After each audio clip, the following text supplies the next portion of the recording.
What is going on, stylists from the back room? Good morning, John. Good morning, everybody. We've got some news. We've got something to discuss. We've got something fun to show you. And we're changing things up with our motivation this week. So these are the topics that we're going to be covering from Stylists from the Back Room. Morning, John. How are you, buddy? Eddie. So, I love that. I gotta admit it. I love that intro. You Can did never an get enough amazing, of it, man. dude. I kind of want to just play that thing like on a loop in the salon, just to make everybody mad. But no, the intro is fantastic. Good morning, stylists from the back room. As usual, we have to ask Eddie. Eddie, how is your week going, my friend? Terrible. Aw. Everybody all at once. 1, 2, 3. Oh, you're right. Poor Eddie. That's right. We're it's been a week, hasn't it? It's been a week, man. Look, 2 weeks coming up to the show. It's exciting. It's stressful. It's exciting. It's stressful. It's exciting and it's stressful. Well, what you guys have to do is, if you come to America's Beauty Show, you have to stop at the booth. We have some QR codes that you can scan to give you information about our show deals, and you will actually get to see a video clip that Eddie did for each and every one of our show deals.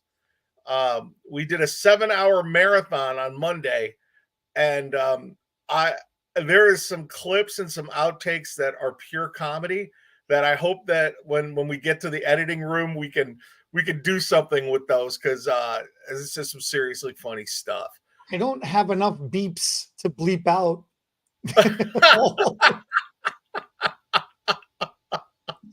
I was in the editing. I was pressing the bleep thing so many times that the program crashed. It said, "You are no longer allowed to touch this button, sir." It's just one long video of bleep. It's really fantastic. So once again, booth 1506 at ABS. Come see us. We're going to be there. We're going to have a bunch of excellent artists that are going to be there with us too. The guys from Xenogen are fantastic. We've got a couple of really talented hairdressers helping us out with All Nutrient. Come see Sandy at She. She's got a whole new bond technique that'll blow your mind. We can't tell you any more about it because we don't want to ruin the surprise.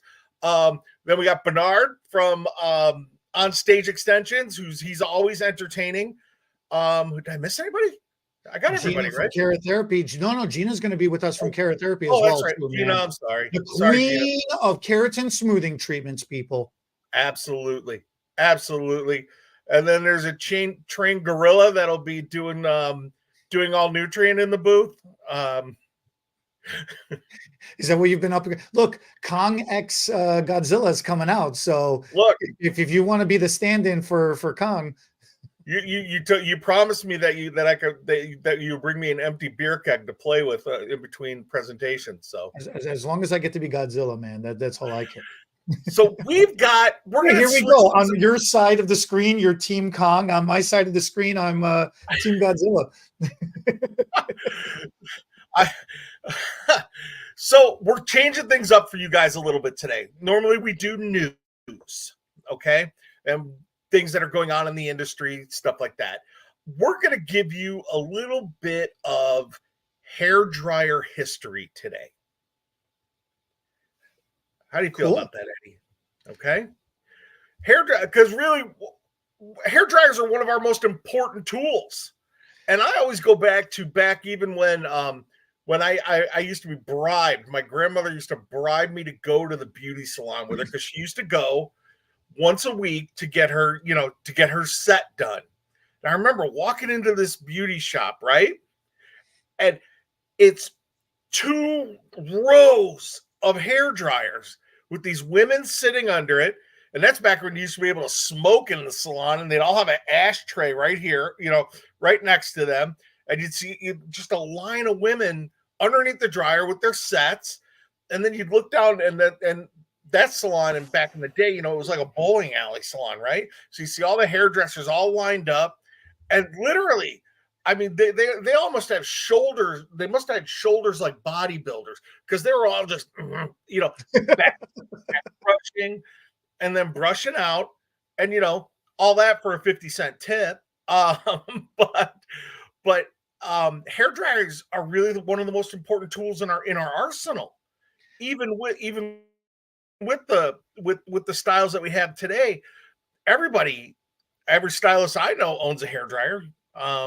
You know, I own a Here is couple, and the I was question that I have then, since you want to talk about history of dryers. Here's a question that I have in regards to the history of dryers. And I want comment section to let me know. I thought you just inherit your blow dryer. Like then what? Because that's it, right? Once your blow dryer dies, and why is it so painstakingly? Well, why is the process of replacing a blow dryer such a painstaking process? I have seen stylists go through dozens of hair dryers saying it's just not the same. It's just not the same. It's just not the same. we'll get into that. We'll get into that. So I know my blow dryer, I inherited it from my aunt. And when that thing died eventually, I just stopped blow drying for a while. I literally stopped offering blow drying services for a while. Well, see, years ago, what, about 6-7 years ago, my blow dryer died, and then I don't know, somehow that ergo dryer fell out of your bag and into my bag at a show. And somehow, I know. It wanted to live with me. It really did. I think that's around the time where I stopped offering blow dries, maybe. So here is some hair dryer history for you, Eddie. Okay, you ready? I'm ready. And you have to go all the way back to 1888. Okay. Whoa. 1888. I like this one. Alexander Ferdinand Godefroy. He patented the first salon dryer in his salon, and it was in his salon in Paris, France. Okay. And this thing looks like a medieval torture device. It channeled heat from an external heat source. So like a hot, you know, like one of those old potbelly stoves. Oh, okay, yeah. And it had a giant like chimney that came up, went over, came down into this like, I can't even pronounce, we have to get a picture. I saw a picture of it and I was like, wow, this thing's kind of cool. It looked very like steampunk, you know, and women used to sit under it. So he patented that whole thing to use in his salon. And then salons started adopting that from that external heat source to this dome type thing.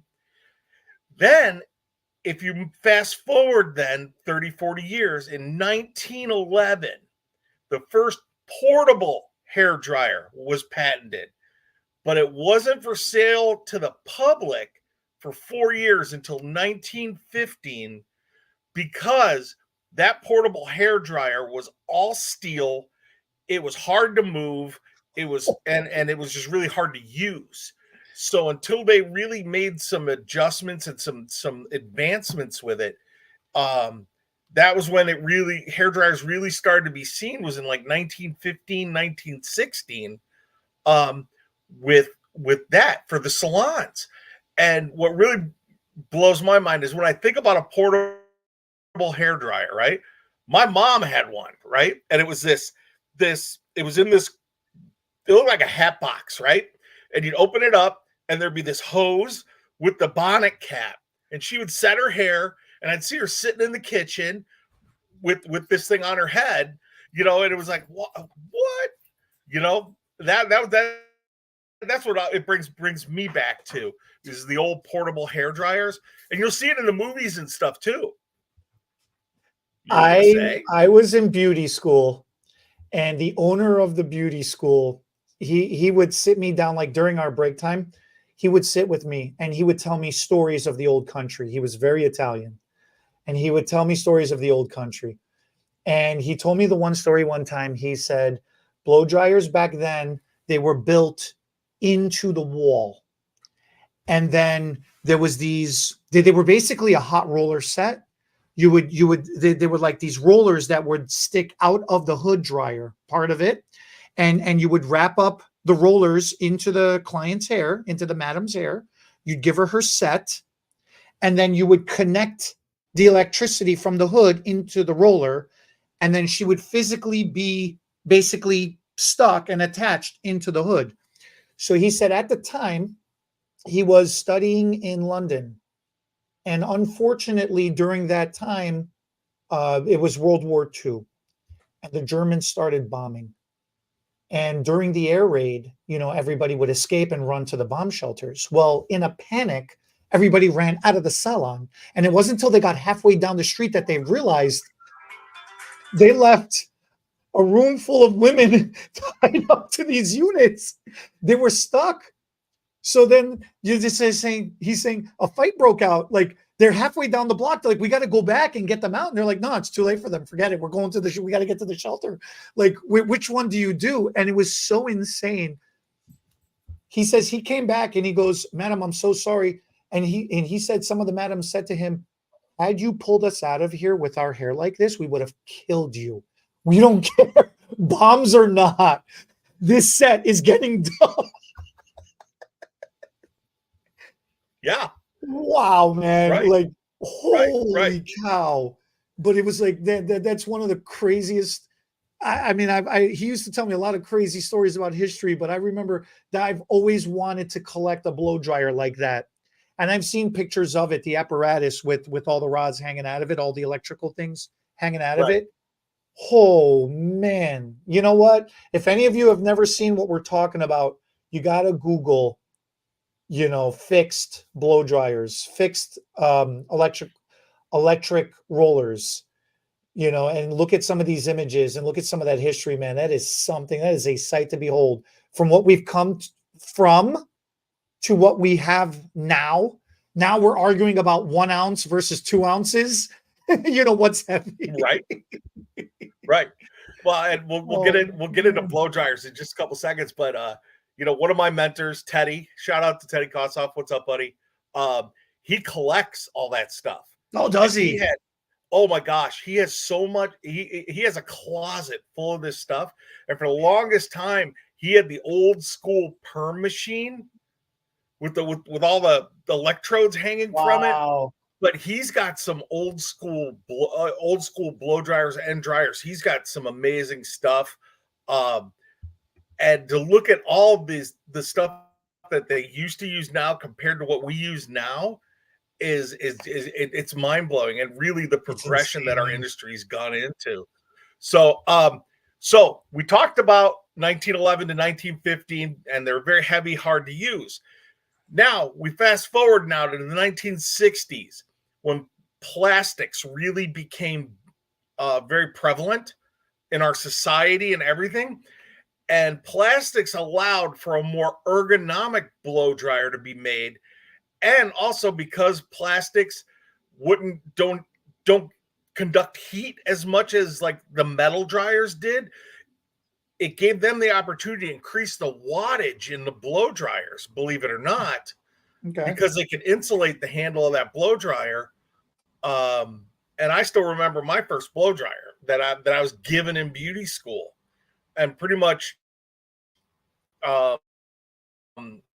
it had a temperature dial on it. It was the coolest thing ever, right?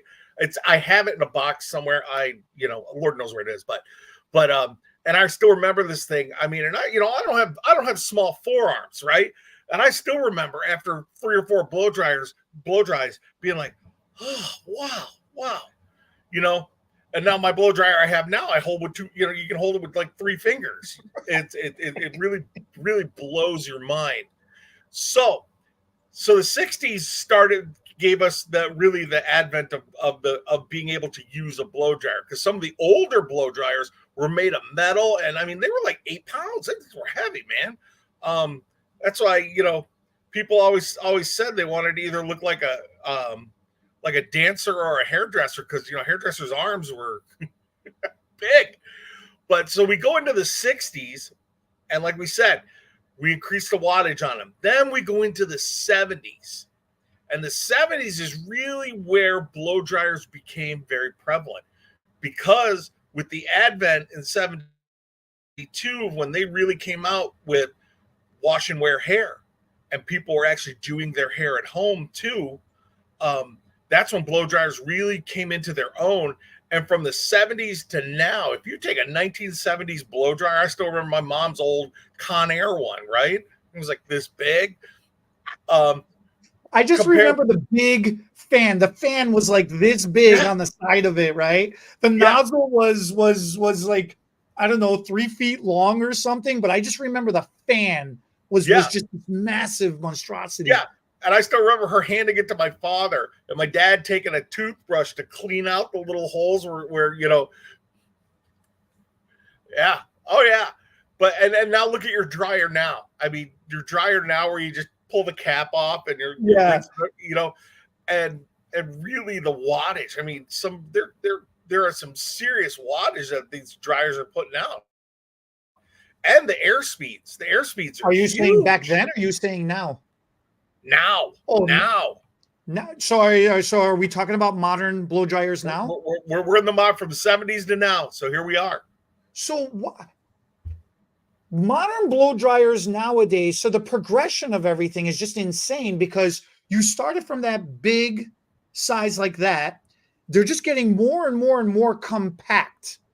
I seen a blow dryer that's literally, I don't even have anything small around me to show you. I mean, it's like this, and it's only this big. It's insane. Or this small, or whatever you call it. I don't know. It's insane. I've seen some blow dryers pushing over 2,000 watts. Yeah. I've seen some blow dryers give airflow the equivalent of upwards of 80, 90 miles an hour. Imagine just driving down the highway at 80, 90 miles an hour. Okay. I've seen some cords on some of these blow dryers are like 12 feet long. I'm all for it. I never think blow dryer cords are long enough, but I've seen some of these cords are just freaking long, man. It's like an extension cord. It's not even a blow dryer cord anymore. It's awesome. Right. So it's amazing how the technology has increased. More than anything, what I'm excited about though is the heating element. You know, how they're just conducting the heat a lot more efficiently nowadays. I remember in the 80s and 90s when negative ions was like the biggest craze. You know, everything was negative ions. And what is that? Right, I don't know, but you need them. Why? It makes your hair shiny. It makes your hair silky smooth. Silky smooth. Everything was silky smooth. Silky smooth. Oh my God.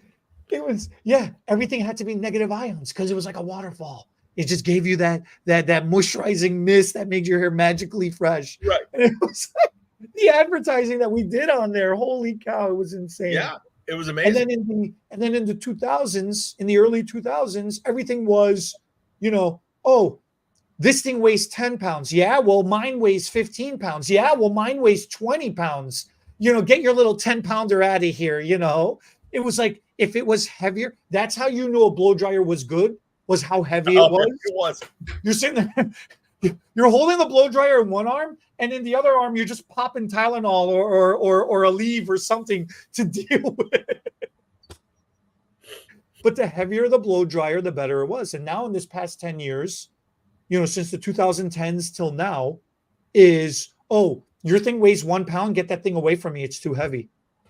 Right. Right. And that's what I said earlier. We're arguing, like you said, with 3 fingers, I can hold 1 ounce.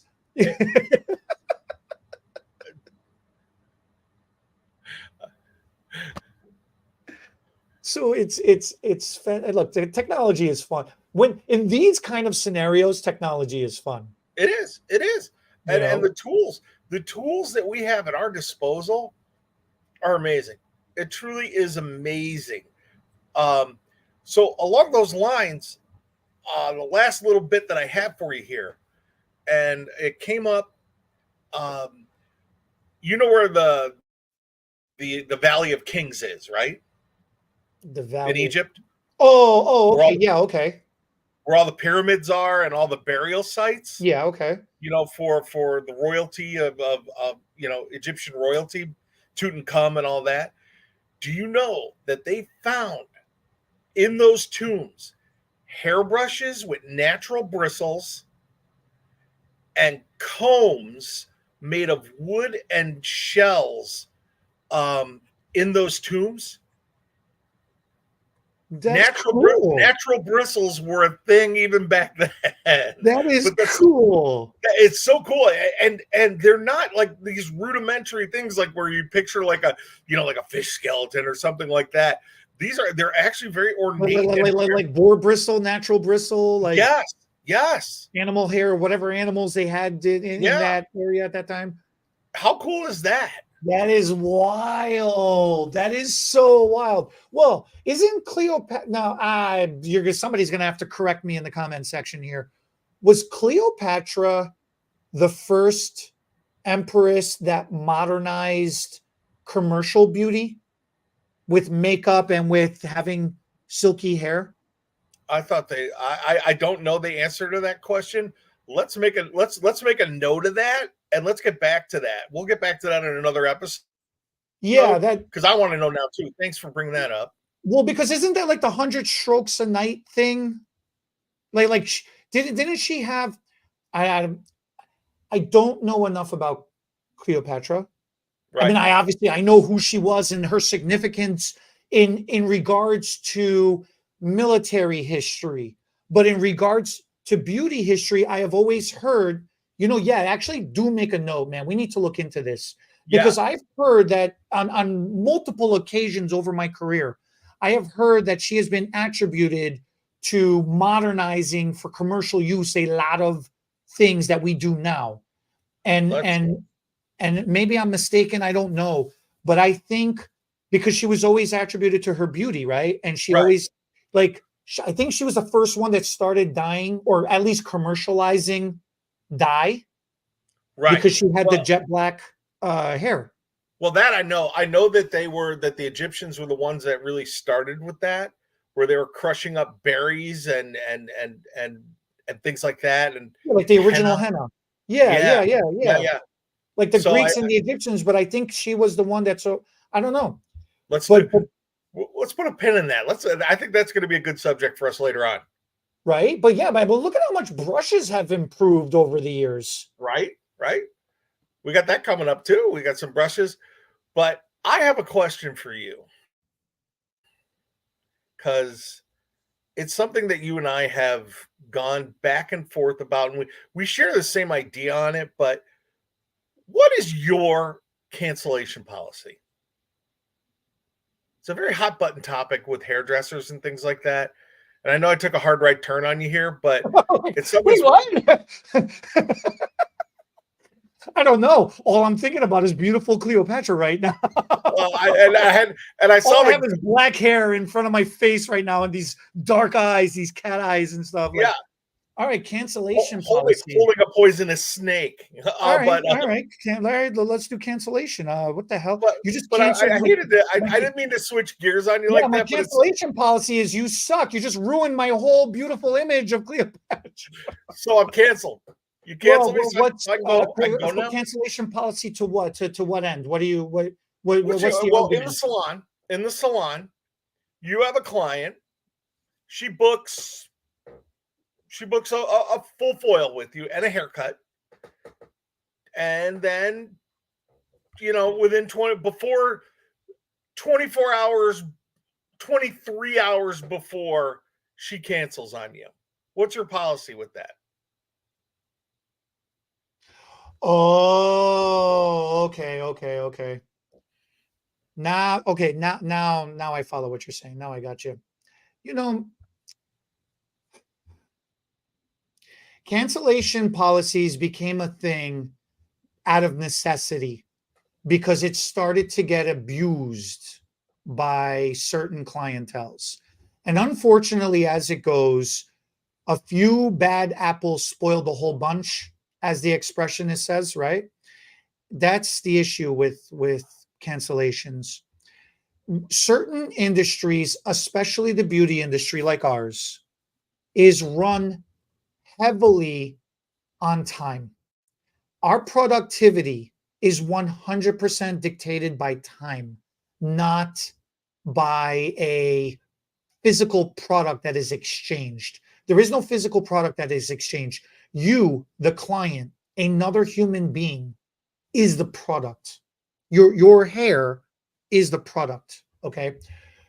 We and you being the client, we, the hairdresser, rely on you being the proxy to deliver that head of hair to our chair, to physically bring your head of hair into our chair so we can do what we need to do, so we could produce the look and then send you out the door back into the world. Okay. Mm-hmm. So then you get to walk around enjoying how good you look. Mm-hmm. There is no way to measure the compensation of lost time, because that loss triggers psychological effects, financial effects, monetary, business, personal. Like there is a lot of emotional, there's a lot of things that go into how that time is dedicated and spent, because it's not just your appointment is at 10 o'clock. Your appointment may be at 10 o'clock, but the weeks leading up to that appointment, that stylist may have done some research and some studying to prepare for that. That hour or that day or that whatever time leading up to that 10 o'clock appointment, that stylist, it was on their mind that you are coming in. They mentally prepared themselves that you are coming in. There are certain clients that I dress a certain way for. Now, am I forced to do that? Did anybody ask me to do that? No. But I do that out of a respect kind of thing, because I know that client's personality. I am personally willingly catering to that client's personality. And I am preparing myself as such, specifically for that client's personality. Okay. So I'm making myself to a certain degree vulnerable. Voluntarily, yes, but I'm still making myself vulnerable to a certain degree. And that may be not maybe, it is out of my personal comfort level, but generally speaking, that could be out of a certain stylist comfort level, right? So when that 10 o'clock cancels, not only did you cost money, that's my paycheck, I just got a deduct for no reason whatsoever, because I showed up to work that day. I was there and ready to go. But now you have deducted my paycheck for no reason. And I say no reason of my own personal own. Okay. I didn't make a mistake. Financial loss aside, I don't know what to do with myself now for the next hour, let's just say, or whatever, because I psychologically had in my head that for the next hour, I am going to be this with you, madam whoever, or sir whoever, my 10 o'clock. I'm just using 10 o'clock as an arbitrary time appointment. But that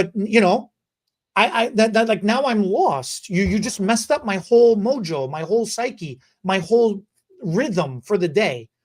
And that could very well snowball into the next appointment and snowball into the whole day.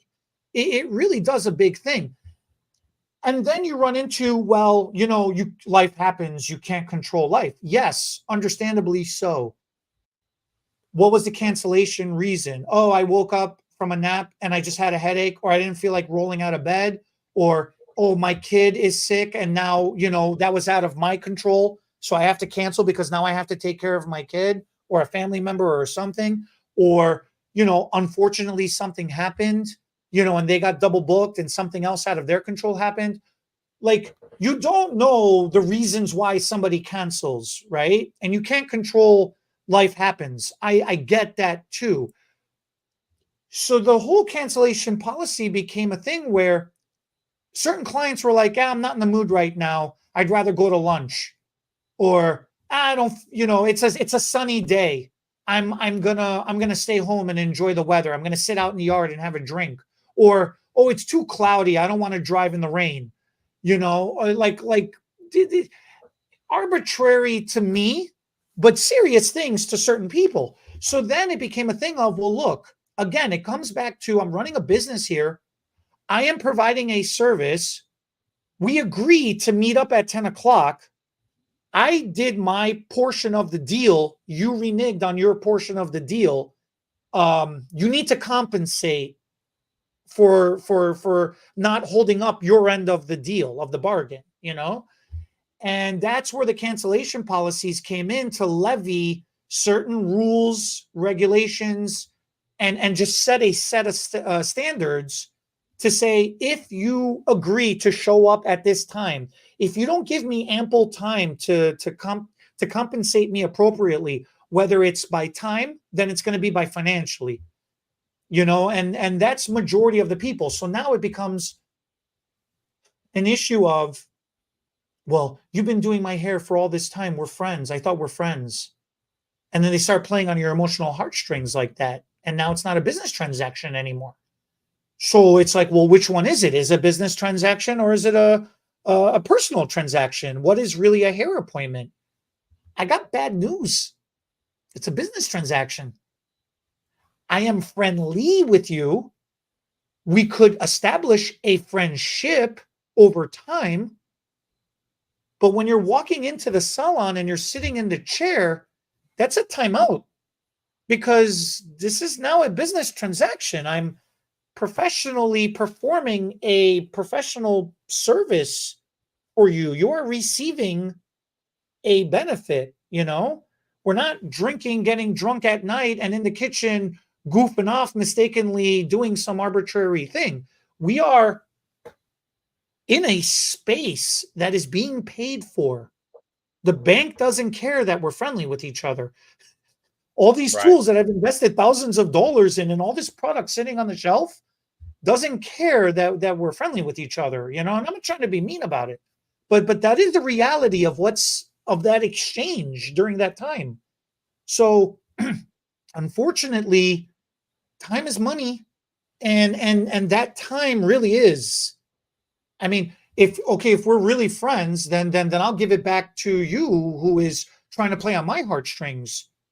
Do you want me to go starve tonight? You don't want to help me out? Like, I don't understand what's happening now right now.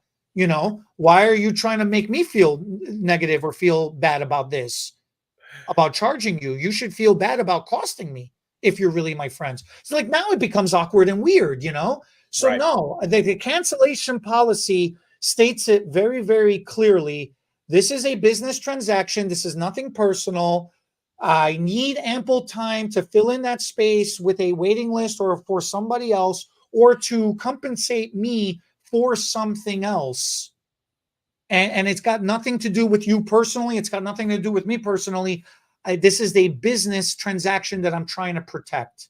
That's really what a cancellation policy is. You really got me going there.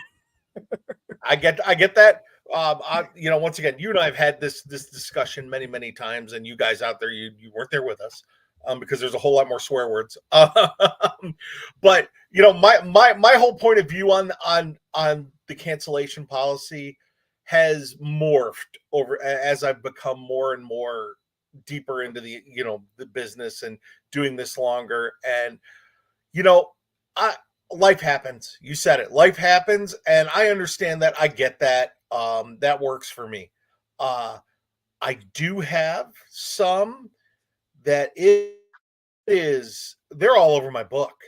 And because, with the advent, I do a lot of online booking for my clients, and it's boom, boom, boom, boom, boom, boom. They bounce around. And once again, for me, that's me running my business, where I have to have that conversation with that person going, my time is money. I hate having that conversation. We all hate that conversation, but I explain my time is money to me, and I got people to feed. I got bills to pay, stuff like that. If you cancel, I enact that when it's a habitual thing. If it's a once in a blue moon thing, I'm not going to break someone's chops about it. Okay. Life happens. I get that, but then again, the reverse of that too is I have a client, and my dad fell. He was rushed to the hospital. I canceled on her, and I get a text back from her going, why? are you canceling with me? Why? I don't, I, you know, I didn't think about the cancellation going the other way. it goes both ways, right? Okay. Okay. So, you know, but, you know, fortunately, this is not a habitual thing for me. I mean, I know people that if it's a night, I know stylists, if it's a nice day outside, they're not going to work. They'll cancel their whole day. They don't care. That's disrespectful. Yeah, that is disrespectful. So I think cancellation policy really, really depends on your own personal view and how you run your business, how you choose to run your business. You know, and I think that it's something that's you know, important thing to think about, and especially with really the advent of a lot of us, and I should say a lot of us. Let me pull that with the a bunch of us that are independents now running our own businesses. You know, we really get a kind of a taste of what salon owners, true, you know, big salon owners deal with. And, you know, an empty chair is not generating revenue for them. I get that. I understand that. So, you know, it's a double-edged sword. The whole thing's a double-edged sword. So then what do you do? Do you charge the full service for when it's missed, or do you charge half the service? What I have, and it's actually on my website, is it's a 50% charge. It's a 50. You do a 50% charge. Yeah, 50. So Okay. if it's, you know, if it's full foil, you know, like I had an extension job. Okay. I had a big extension job last week. It was going to be a beautiful, you know. And she called me. She called me though, and she's like, "Hey," she goes, "I think I have COVID." And she even sent me a picture of the test. She goes, I'm not lying. I'm like, you know what? Stay home. Let's get you booked for a week from now. And you know, she came in yesterday. It was fine. But you know what I mean? I kind of laughed when she sent me the picture of the COVID test. But, you know, When you're being, like when you're being respectful from that degree. Yeah. Yeah. It's rough. Yeah. It's rough. Yeah. So I have to touch back on something that you brought up earlier in our little broadcast here, and that is we were talking about brushes and combs and stuff, and that is the progression. Is that a good word? Progression of tools. We got our ergo brushes. Can you guys see these? Oh, dude, am I back to Cleopatra now? Now I get to go back talk about Cleopatra, but I think Cleopatra would love these gentle brushes, and especially with that long, silky, smooth hair that she has, she would love these brushes. So yeah, you can go back to Cleopatra now. You know, I am the unofficial timekeeper for what we do. Am I right? Am I not? I got to keep, because you'll rant forever. You'll roll forever. I know you. But do you want to explain about the gentle bristles, the gentle bristle ergo paddle brushes? 2 sizes. Look at this. Look at this one, and then so we have these toys from Ergo. They are gentle paddle bristle brushes. Okay, they come in the 2 sizes. You've got the larger size. You've got the smaller size. What's really amazing about these is that it's a 2-tier brush. So you've got, how do I do this? You've got the shorter bristles and then you got the longer bristles. Okay. So the shorter bristles, the longer bristles is what goes in and separates the hair. The shorter bristles is what takes anything from the scalp and runs it down the length of the hair. So a lot of the things when it comes to brushing, what a lot of people miss, especially with longer hair, is that your scalp generates sebum, some degree of oil. So you got to take those natural oils and you got to get it down your hair shaft. That's what lubricates and smooths out your hair shaft. Okay. And especially with hair extensions as well, too. Hair extensions that's attached to your hair is not catching that natural oils or that natural sebum. There's also product buildup. There's also just dry scalp. You know, there's also natural shedding that occurs every day. So you got to take all that loose debris and all that buildup and you got to get that off your scalp. and you got to run that down your hair shaft as well too. So having these kind of brushes are amazing because they really do both. They'll detangle, they'll smooth out, and they'll clean your scalp. So it's awesome. The technology in these kind of bristles are amazing as well too, because these are actually nylon bristles. They're not plastic. So they're very flexible. They're very soft. They're very gentle on the hair. They don't cause a lot of friction or a lot of resistance. It's actually the opposite, because these bristles are also tourmaline infused. And tourmaline is a natural a natural ore element that exists in nature. And what that does is when it combines and contacts with your cuticle, it'll actually relax it, close it, and help it smooth down and seal. That'll give you more shine. It'll give you more protection against the elements, and it'll lock in moisture into your hair as well too. So overall, it's absolutely amazing in such a way of it's for the overall condition of your hair. It really, really is. It helps maintain the overall condition of your hair. This is an amazing brush. The small one is, there we go. The small one is actually my favorite, and especially for extensions. I love it for that. I also retail the small one like crazy because clients love it, that it almost, if they carry a bigger purse, it fits in there. And one of the coolest things I do is because they always grab it. It's on my station. They always grab it. Oh, I love this brush. Okay, I can sell it to you. But also what you can do is with these nylon and tourmaline bristles, if it gets crimped up in their bag, or even if you jam it in your station and it gets crimped up, you take your blow dryer, your 200 watt 80 mile an hour 2000 watt 80 mile an hour blow dryer, and you hit these bristles with it, they will actually spring back right into shape, and it's ready to roll. You're ready to go with it. Every client that I've sold this brush to, they love, and usually they buy the small one, and then if they have longer hair, they come back to me and they want the bigger one too. These are my wife's brushes, by the way. The nice thing about these two, though, is why the smaller one is so popular, is the finish, the texture finish on the brush. It actually, there's a psychological thing behind it. There's a lot of technology and research that has gone into this. Most people, when you hand them something, they grip it as hard as they can because they're afraid it's going to go flying out of their hands, right? So the texture finish on this brush is actually gives you the feeling that you've got a good grip on it, but you actually don't have to squeeze it. And if you don't have to squeeze it, like, I don't know if you could see, but see how your muscles pinch in your wrist? Yeah. When you squeeze like that, if you keep doing that over and over and over and over and over again, the same manipulation over and over and over again, that's what leads to that carpal tunnel syndrome. Mm-hmm. And if anybody has ever had that, it's extremely painful. Okay. But it comes from repetitively squeezing constantly, really hard all the time.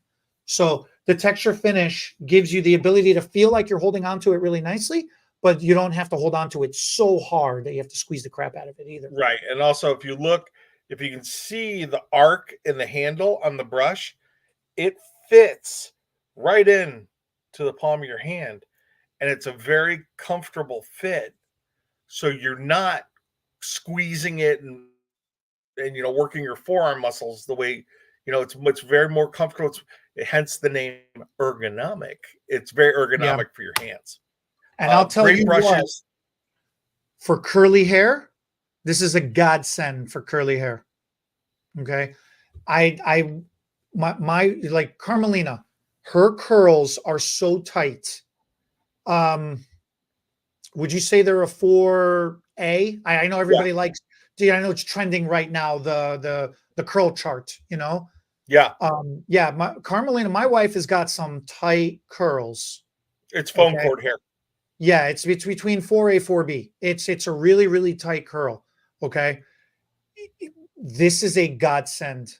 Mm-hmm. She brushes her hair in the morning. When she gets out the shower, she brushes her hair at night. And now we've put hair extensions in her hair. So now she is always brushing her hair. to keep that hair detangled. And she's constantly doing her hair. So this has been helpful. This has been really, really helpful. So anybody with long hair, anybody with curly hair, anybody with sensitive scalp, anybody that's got a young kid who hates getting their hair brushed, this is really good for 10-year-olds, like the pre-teenager kids. The gentle bristles are amazing, are truly amazing. So I have an email question for you, for Eddie. Well, it was Eddie and John, and I'm just turning it over to you. So okay, and it's a real question. It's a question that we're both asked a lot. What is going on? My chair is broken, and I apologize to everybody. And it's Eddie and John, but I took John out, and now it's just Eddie. Eddie, how would I go about becoming an educator for a brand? So, how did you get roped in? I shouldn't say that. I did get roped in. I did get roped. 100%. I got roped in. How? Tell me that. I mean, I know. I'll give my story, and then you could give yours. I went to beauty school for an international beauty at an international beauty school, Pivot Point, and all the way through me, going through the beauty school, I was in top of my class because I was older. I already gone through college. I knew how to study and stuff, and I was taught how to speak to people. And they kept telling me, "Oh, you should become an educator. You should become an educator." And then when I graduated, I qualified for their teacher training program. And for me, it didn't make a lot of sense for me to go right into that right after beauty school, because how could I teach something that I had no practical knowledge of? So they held on to it for a year for me, and I went and went through an assistant program in a salon, and swept a lot of hair and folded a lot of towels, and had an owner tell me I didn't have what it took to be in this industry. Which if anybody knows me, never tell me I can't do something. And then I went back and I went and then I became a teacher for them. And then, back then teachers didn't really make a lot of money, and I'm not sure what teacher salaries are now at beauty schools, but I can't imagine it's but anyway, and the only way you really made extra money was working for their advanced center, which with their advanced center, that was for CU hours and things like that. And that's where you made extra money. And that's how I got into it. And then just a natural progression is when I left there was to go to work for, a bunch of the companies. And then I was sold a bill of goods about 18 years ago by a guy with a goatee and a metal militia jacket. And that's how it worked. That's how it came about for me. And I have learned so much from everybody that I've come in contact with. Educator trainings, things like that. Friends, people I don't see them for a year, but we all did the trainings together, and I'll see them at shows and stuff. And they're like, hey, it's fantastic. It's a great end of it. And really, my advice to this person would be find a product that you believe in and contact, first off, your distributor to see if they're looking for educators, or even you can contact the company itself and they can steer you in the right direction. Or you can come assist for us at a show. And that's really what it comes down to is why do you want to become an educator? What knowledge do you have? What necessity do you feel that you have that you need to share that with the world? Is it to empower people? Is it to make the world better, the industry better? Like what is your motivation? You have to have a personal motivation to want to do this. That's because, how do you become an educator? That's part one. Part two, how much willingness do you have, and how much mental fortitude can you muster to force yourself to stay, not be patient, stay patient. That's number 2. Okay. People are going to try your patience, whether they're trying, whether on purpose or not. Some people get it quick. Some people, they don't. Some people know some stuff. Some people, they don't. Some people went on WebMD and they realized they have cancer because they're breathing. Some people realize WebMD is just a bunch of symptoms and ask freaking questions, man. Okay. So you gotta have patience, and you gotta force yourself to continually keep your patience. You gotta have a little bit of a competitive edge, because there's going to be people out there that are going to be asking you a very specific question, and they're going to challenge you to be an expert on how you're responding to them. Yep. All right. So that's number 3. You got to be somewhat competitive to be able to deal with people challenging your knowledge. Number 4, you got to be confident in the knowledge that you are unaware of, and you have to be a MFer in the knowledge that you are aware of.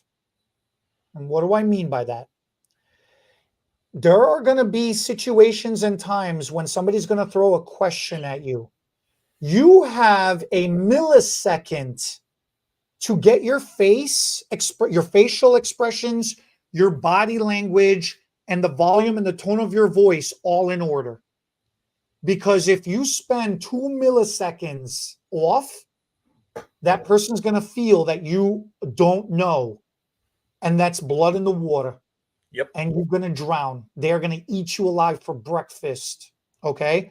So even if you don't know the answer right there in that moment, it is okay. You have to be confident in the fact that you can guide the conversation towards helping them discover how to find out that knowledge by your recommendation. Or if you do know the knowledge, you got to double down on the fact that you are an expert in this moment and you are delivering to them that knowledge. And it can be questioned, but not challenged. You are an authority right here and now. And if it's going to turn into not an argument, but it can turn into a discussion, as long as it remains at a discussion level, you can have back and forth all you want all day. And then that's when you learn a lot of things, and you help provide information and knowledge and wisdom to somebody else too. Once it gets to the challenge, something has gone wrong. Then you got your ego got in the way, or their ego got in the way, or you were BSing. This fake it till you make it. Oh, that's the next. Number 4, number 5, whatever I'm on next. Do not fake it till you make it. That is a load of crap. Okay, that is a load of crap. The only time fake it till you make it works is if you are charismatic. The only way charisma works is if you've got a silver tongue. You got the gift of gab. You would sly devil, however you want to say it. Okay, that's the only way that works. And the last thing I'll say to you is, do you have the ability to study, learn, memorize, and master that knowledge? And then do you have the ability to deliver that and pass that on in a digestible kind of way? Because if you're just going to memorize things and just repeat it, well, that's what Wikipedia is for. Just a bunch of people memorized a bunch of stuff and typed out a bunch of stuff, and they threw it out there on the internet, and somebody else can read it and try to rememorize what somebody else said. Being a good educator is having the ability to pass on that knowledge, to manipulate that knowledge in a way where you can pass on all the information properly, but say it and deliver it in a way that's digestible to the person in front of you. And it's really difficult when you're in a group of people, because everybody's at a different level in a group setting. So you got to be able to say it in a way that so the person who knows more about the subject, has a better command about the subject, doesn't feel bored. Simultaneously, the person who doesn't have a strong command over the subject doesn't feel lost. You got to be able to bring them both to the same level and be able to make it worthwhile for both parties to appreciate what's happening and to get something out of what's happening. Being an educator is a serious thing, man. It's not for the money, because there is no money in education. Not at all. It's not for the fame or the fortune, because all you're doing is getting yelled at by somebody who's having a problem, who's struggling, and they're desperate for information. So it's not for the fame and the fortune either. It's really stressful because you can never turn this off. Once you're hungry for knowledge, once you start learning something, you got to learn something else. And then that something else has got to make you learn something else. So it's not for mental serenity or for enlightenment, because you're always starving for more knowledge. I don't know why anybody wants to become an educator. Oh, what's my advice for becoming an educator? Don't do it. Just say no. Like the old drug commercials from the 80s. Remember the frying pan commercial? This is your brain, was the frying pan, and then he cracked your brain on drugs. This is your brain on drugs. That's what it takes to be an educator, is you got to be mental.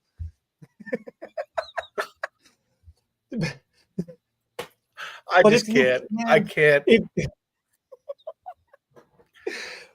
You just need to stop. No. I'm going to end it on this one. Look, the moment you actually help somebody, the adrenaline rush you get in that moment, you have to be an adrenaline junkie to be an educator, because that high, that moment of that feel good, that you helped somebody accomplish something, feel better, more confident, raise their technical skill craft. You know, you made a difference. You made a difference. Like, that feeling is such a badass feeling that I can't even describe. I can't even describe to you the empowerment, the level of pride.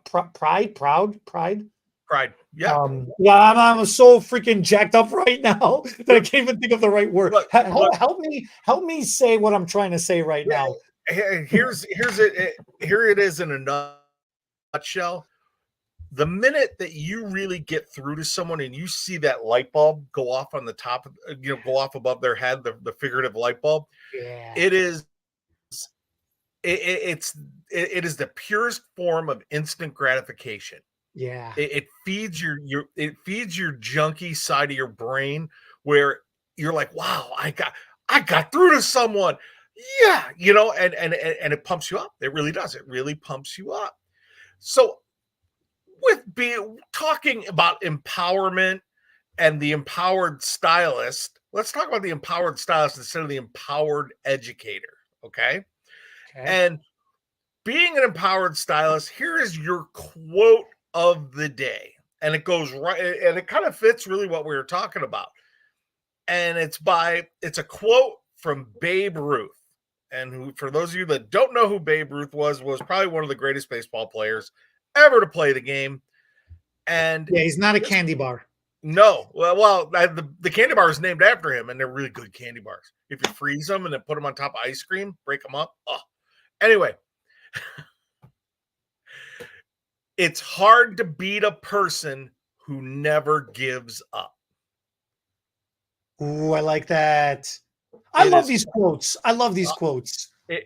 These are, because I'm also mental, and I have a whole slew of quotes that when I start beating myself up, I go to keep me moving forward.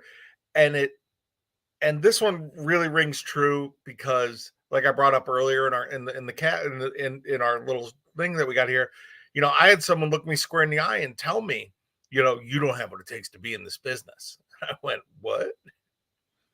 And I never gave up. And here I am 30 plus years later, doing exactly what I want to do now in the industry. And I control my future. And I never gave up. And I know you never gave up, because we both come from almost similar backgrounds. We're both children of this industry. And there's a lot of things that you and I do together where people are like, oh, that'll never work. And don't tell us that. don't. So once again, it is hard to beat a person that never gives up. So my challenge and my homework for everybody watching is, and we're all faced with this stuff every week. Every week there are decisions we make, don't give up. Don't give up on your dreams. So the person that sent us that email about becoming an educator, don't give up, become one. If you have the thirst to share knowledge with someone, become an educator. You want to do a goofy podcast with your best friend, don't give up. Do it.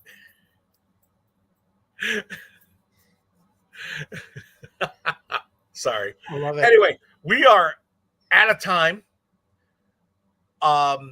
Before Eddie clicks us over, don't give up, guys. Do good hair and be good to each other. And please smash the like button, subscribe, and follow us. We're here every week. We're looking for ideas, things you guys want to hear about, and we can take care of that for you. So have a great week, guys. We'll see you next week. Thank you for watching.